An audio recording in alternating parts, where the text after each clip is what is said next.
انا اسمي سمر، بعمل ميزانيات يوميه واسبوعيه. ميزانياتي بتبتدي من اول 200 جنيه لحد 3000 و5000 و7000 وكل الارقام اللي في النص حتى لو 1000 جنيه. بعمل لك ميزانيات بقلل اسعار واكتر اصناف موجوده في السوق، وكمان بديكي افكار واكلات بتبتدي من اول 10 جنيه لحد اي سعر انتي تكتبيه. يا سمر ازاي اكلات ب10 جنيه؟ اه والله يا اختي في اكلات ب10 جنيه. تصدقي بايه؟ قولي لا اله الا الله. انا كنت جايبه الكرومبايه ب10 جنيه، جبت 6 كرومبات كانوا صغيرين للامانه، كل كرومبه بتعمل حله يعني معقوله تكفينا يوم مش يومين. وجبت كمان الفرخه دي كنت جايباها صبحه كرومب، كنت عاملاه مخزناه وبيطلع فريش، وهوريك ازاي هتعمليه كانه لسه جايباه حالا اليوم. وكمان جبت فرخه النهارده كانت عامله 190 جنيه، الفرخه دي كانت 2 كيلو الا 100 جرام، والله مش فاكره، او 2 كيلو 100 جرام، كانت الفراخ وقتها سعرها عالي.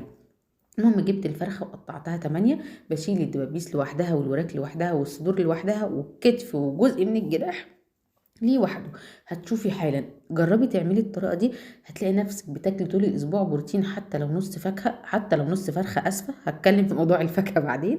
هتلاقي نفسك بتاكلي طول الأسبوع فراخ، اللهم بارك. حتى يا جماعة لو بناكل صفحة، في ناس بتعمل الأكل بالمرقة أو بالمية، احنا فضل ونعمة من الله، اللي يقدر يعمل فرخة كاملة يعملها. احنا 4 افراد، فانا بعمل نص فرخة وهقولك ازاي، بس تتابعي الفيديو وما تنسيش تعملي لايك وتقولي رأيك في الكومنتات. انا مسكت الفراخ غسلتها كويس قوي قوي قوي، وهبدأ اشيل بقى الصدور لوحدها الوراك وحدها زي ما حكيت لك، بما انها كانت فرخة واحدة، فانا هشيل الوراك لوحدها اللي هو الصفحة والدبوس، وهطلع منهم الهواء بعد ما غسلتهم وبشيلهم في الفريزر واعمل بيهم اكلة تانية. نيجي بقى للجزء التاني اللي متبقي الفراخ ده الصدور زي ما انت شايفة كده. الصدور دي نقدر نعمل منها كذا اكله، بس انا كنت عايزه 4 قطع بما ان مفيش غير الصدور، والوراك كنت هعمل بيهم حاجه تانية ما تنفعش غير الوراك. غير الوراك جبت ملح وفلفل و7 بهارات وهقلبهم تقليبه كويسه قوي. 7 بهارات في الشرب يا سمر بتبقى حلوه والله، بتبقى خطيره، جربيها. وكمان بشرت بصلتين كبار او بضربهم في الكبه زي ما انت حابه، وبديهم تقليبه بنفس التوابل، ما زودتش حاجه تاني، ملح وفلفل وال7 بهارات. وهقلب البصل مع الكلام ده كله، وهتبدأ بقى الروايح حلي يا روايح حلي، اللهم صل على حضرة سيدنا النبي، صلي على حبيب قلبك كتير. هاخد نص البصل المتبل واحشي بيه صدور الفراخ، وتحت الجلد وفوق الجلد لو في جلد. عايزه اقول لك انا الصدور دي ساعات بعمل بيها والله اكله، احلى صينيه بشاميل او احلى صينيه نجرسكو ايا كان بقى، او طواجن مكرونه بالفراخ، ما بتقولش لا وبشيل الجناح. بس انا فعلا كنت عايزه اعمل 4 قطع على قدنا، فحشيت الفراخ بالبصل المتبل وهعملها. ليه يا سموره ما عملتهاش بالوراك؟ عشان انا قلت لك في اول الفيديو انا محتاجه الوراك في حاجه تانية. وتبلتها وهامله الحله، يا دوبت الميه تغلي تكون الفراخ قعدت في الميه البصل المتبله او في البصل المتبله، واللهم بارك. وطلعت كمان كيس من الفريزر، وقلت عملت الصلصه بتاعه المحشي حالا بالا، والرز مسكت غسلته. عايزه اقول لك المحشي ده جهز في ساعه زمن، اه والله العظيم. طول عمري بخزن الكرنب وبجيبه وهو رخيص، لو كده كده الكرنب غالي فهاتيه وهو غالي، الواحده بوحدتها.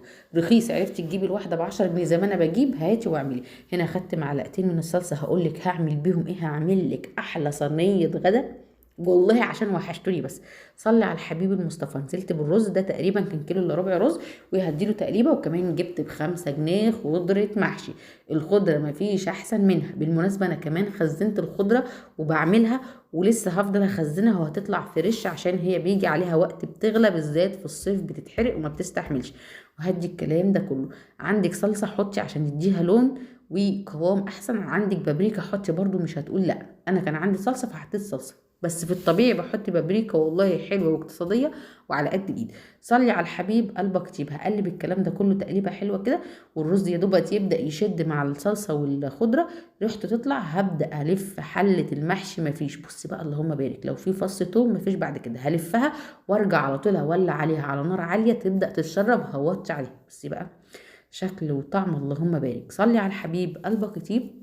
لو لسه ما كتبتيش ميزانيتك اكتبيها، وانا ان شاء الله وفضل من الله هعمل لك افكار ووصفات كلها على قد الايد، بقلل اسعار اكتر اصناف.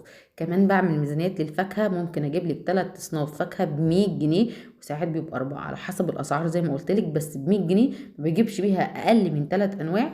وفاكهه برضو محترمه، فاكهه اسبوع. وكمان اكلاتي كلها مفيده ومغذيه، اللهم بارك. تابعيني ومش هتندمي.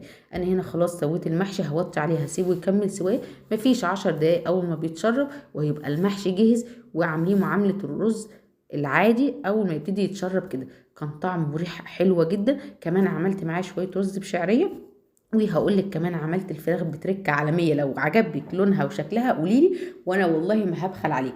هنا هوطي على المحشي على طول، وحاولي ترصي المحشي في سوا واحد عشان كله يستوي مع بعض. عملت معاها شوية لسان عصفور. كل الكلام ده المحشي ولسان عصفور بنص فرخة. وادي المحشي قدام عينيك مفلفل وجميل خطير. صلي على الحبيب المصطفى، اكتبي ميزانيتك ايا كانت هي كام.